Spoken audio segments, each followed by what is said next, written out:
Pirate Kings, Pirate Queens, non-binary monarchs of the sea, hello, what's going on? Welcome back to the countdown to OP07.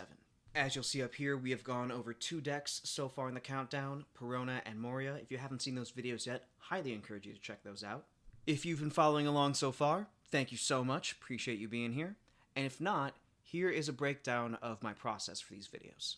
I have gone through OnePieceTopDecks.com, SecondStorage.com, and Firefist.gg to log every single deck list that either won or topped a tournament in the Asian version of the Set 7 format, put them all into a giant spreadsheet, and assigned each list a point value based on the scale of competition of that tournament, the deck's placing in the tournament, and how far into the format that tournament took place.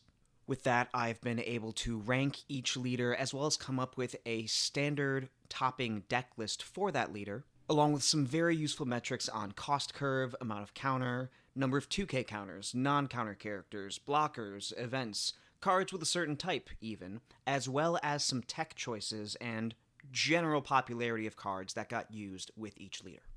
I've also been reading a fair amount of Japanese articles from Note.com and doing some of my own testing to get further insight into these decks and why players made the choices they did, all for the purpose of getting us as ready as we can be for this set once it comes out over here. So thank you again for coming along, welcome to Sakura Kingdom, and let's get into the countdown to OP07. And now we're getting into our first new leader of the countdown. This one really caught my eye when I first read the effect. It is Jewelry BONNEY. Once per turn, when our opponent attacks, we can rest one Don and then rest either one of their characters or their leader. To me, that just feels like an incredibly powerful ability, either cutting down the number of our opponent's attacks or stunning one of our opponent's big characters is great for saving resources and giving our opponent some tougher choices in how they sequence their turn. Plus, some other new cards that we use to stay extra Don efficient make her a very, very fun leader to play. The vast majority of these topping lists ran a Supernova package, and BONNEY from Starter Deck 2 is our go-to consistency piece. If we play her and use her effect on 2 Don, we are searching for a Supernova-type character, and then diverting our opponent's initial attack on our life. At the same time, playing her in the mid-game gives us a bit more precision with our searches, and gives us the chance to soak up some attacks that we might not be able to counter out of as easily, might be a little more valuable to our opponent. The new Scratchman Apu from EB01 mainly works here as a 2K, but occasionally you'll run into some situations where a chump blocker, think something like Cerberus, Rosinante, the yellow Shirahoshi, is the only thing stopping you from getting lethal, so from time to time there will be a very efficient way to sneak that last blow in. Don Quixote Rosinante complements our top end beautifully since we run the 8-drop Kid, and he gives insurance against KO effects to our rested characters in general. And in a deck that loves to win through sheer board advantage, he is an automatic 4-of. Starter deck Apu could potentially rest one of our opponent's Don if we attach Don to him and then attack with him. That could be useful in the mirror specifically, but he's not obligatory. His main use is just being a searchable 2K.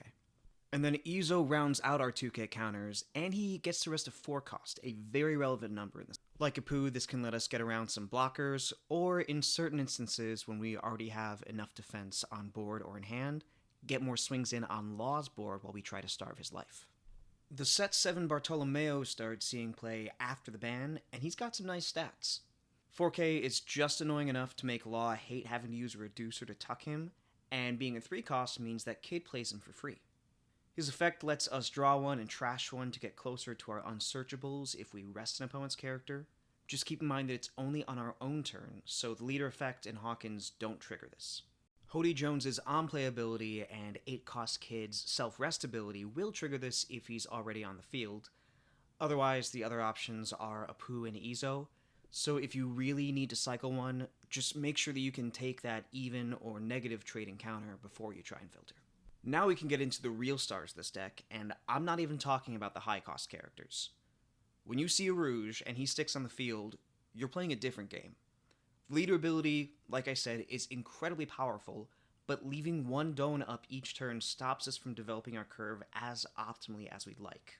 So having a Rouge there to set one Don active at the end of our turn kicks the deck wide open, to the point that he's usually my mulligan target, even above our big finishers like Kid, Hody, and Zoro. And then the other just nasty card that the Supernovas got in EB01 was Cavendish. He can unrest 2 Doan either when he comes into play or when he attacks, so this frees up our curve in a similar manner as a Rouge. But he also, in a sort of roundabout way, puts us a turn ahead on our curve as we approach 10. And then once we're at 10, we have access to really 12 Doan each turn, as long as we're splitting it between 2 things at least. A couple examples of how you could use this. On turn 4 going second, you can play a Rouge and Hawkins. Turn 4 going first, you can play the Cavendish and then still play an Rouge after that. Turn 5 going first, we already have access to the standard Kid or Zoro plays, but we could also play Hody and a Rouge, Cavendish and Hawkins, and then at 10 Doan, you can play 2 Hawkins in the same turn if you really want to. But going back to the turn that you play him, if you already have a Rouge out, you can use those 2 Doan for a Bonnie search, and then we get into that pattern I mentioned before, where we're soaking up those more valuable attacks and having more precision with that search. Suffice to say, this guy is just an absolute monster when it comes to building our board, filling out our curve, and even for finishing off the game. And our final new card might be the most unbelievable. Basil Hawkins. First off, he's 7k, so he taxes your opponent harder than almost any mid-cost blocker that's seen play in recent times, and he's relatively easy to defend whether he blocks or on the turn after he attacks. And if that just native durability wasn't enough, Bandai kept his Devil Fruit in the design, and if you know me, you know I love when they do this sort of thing, even if he's most irritating thing ever if I have to play against him. If our opponent tries to remove him from the field, not just KO him, but just remove him in general with an effect, we say no and then rest one of their characters instead. That's dark magic, that's voodoo on a whole new level. The workaround would be to either swing over him or only try to remove him when we have no characters or if all of our characters are rested. But with Sakazuki gone, the only decks that use non-character removal are Law, Enel, Hancock, maybe Lucci if they are in Finger Gun, but I'll tell you right now, that's not a very popular card. This might not be the matchup they're teching for. And then when it comes to Law, at least, leaving all their characters rested and using 2 reducers can be kind of a risky move, so chances are they're just going to ignore him 90% of the time. He is an amazing defensive card. Once again, auto 4 of. You gotta have him here. Our top end starts with Hody Jones. If you've played against a green deck in the past 3 months, you know how devastating he can be when it comes to closing out a game. He has Rush, he can rest blockers or Doan, but I think he's just as valuable in this deck to help control the board, especially against Law, and then resting a Doan in the mirror can come in clutch, which makes your use of Cavendish and a Rouge crucial in that mirror. An 8-cost Kid's still relevant. The card was good out the gate, and he's determined to stay that way. Since our leader ability is going to take away one of our opponent's attackers, they'll inevitably go taller when they would have gone wide instead, so having an 8k wall that just spits out a 3-cost blocker when he comes out does wonders for us.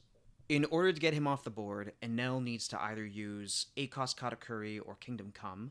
Lucci needs just a fair amount of resources to out an 8-cost. Law has to use 2 reducers if he wants to tuck Kid. Only thing to watch out for in the Law matchup is that if you don't have blockers that are more than 5k, his plan might be to use 1 reducer on the Kid, then just swing 5 at him over and over, so be very careful resource-wise against him, plan for that pattern before you play him down, but if he sticks, and then especially if you get 2 down, this guy's putting in work. Some things just don't change.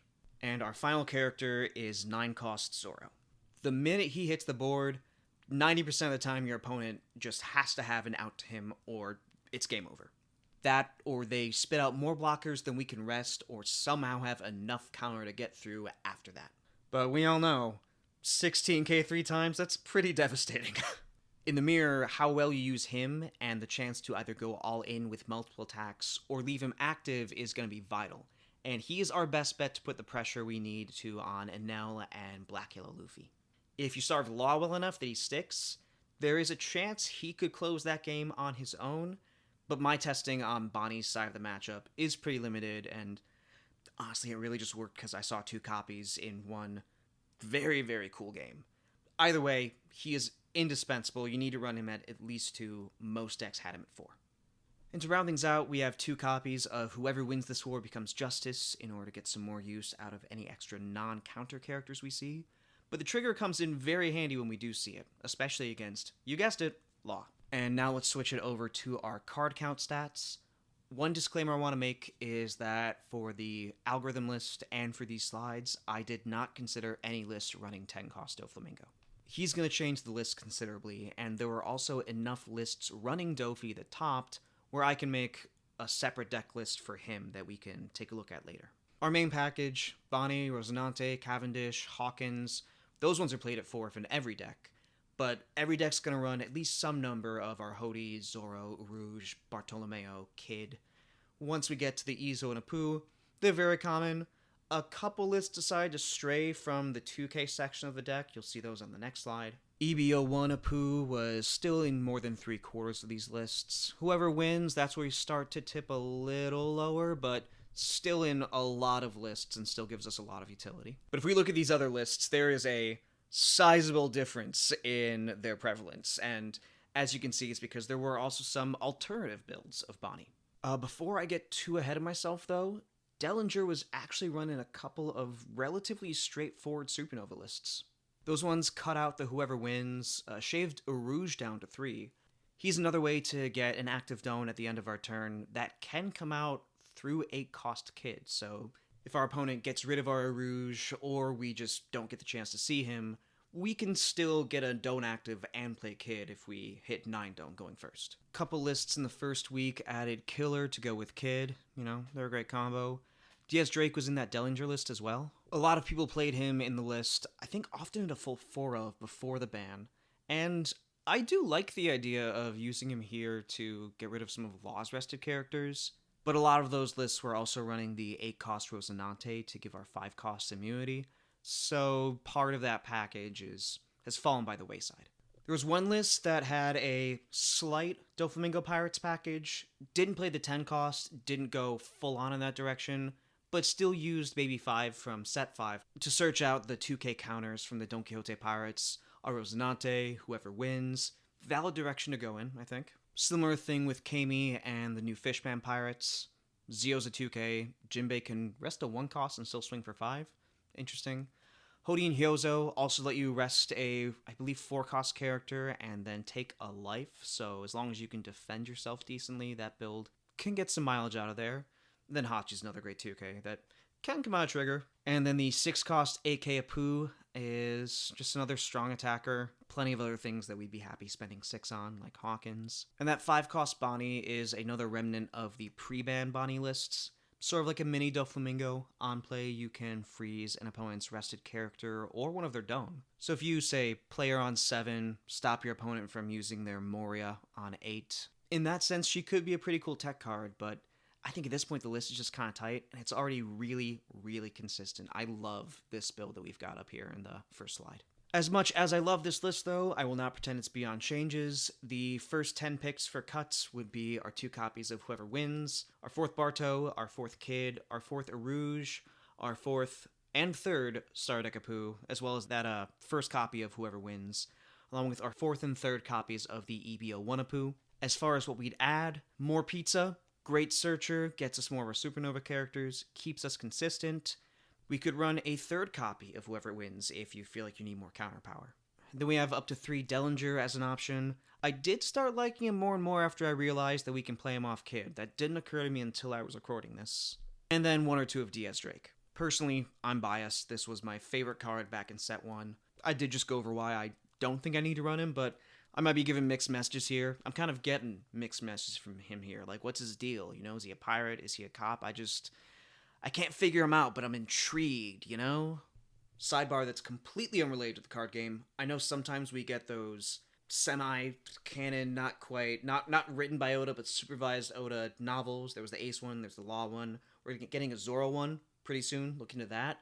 I love just a really cool espionage Black Ops Drake novel. I don't know, just putting that out there. I don't know, if you've got a character that you want to see more lore for, if there's a character you're always hyped to see cards brand for, I'd love to hear about that. Let me know. And before we finish up, here is what the algorithm gave us for a Doflamingo specific list.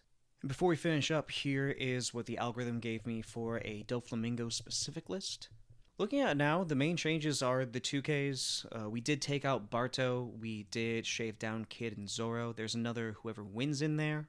I'll be completely honest, I have not played any games with this build. I haven't really done a ton of research on it. The only real commentary I was able to find in my article reading was that basically the player who reported on it felt iffy not having a Don open automatically if he didn't have a Rouge and if he plays Dofi. I believe he said it was a little less proactive and more stally. At first glance, seems valid. 10-cost Doflamingo was incredibly popular pre-ban, and lists featuring him did still get a couple wins. In fact, BONNEY's last 2 tops were Doflamingo Pirates builds, so it could still have some relevance. And again, I can't speak from practical experience, but if you enjoy this leader, if you've been a fan of 10-drop Doflamingo in the past, definitely worth a try.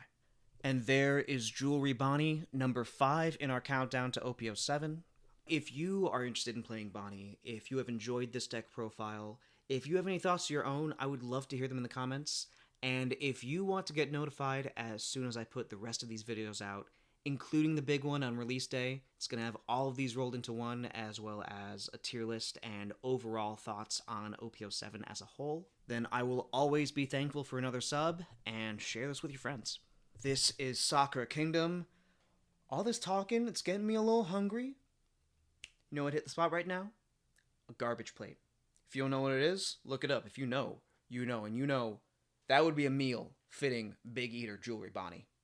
Garbage plates, forever. BONNEY, fun deck. I will see you for the next one.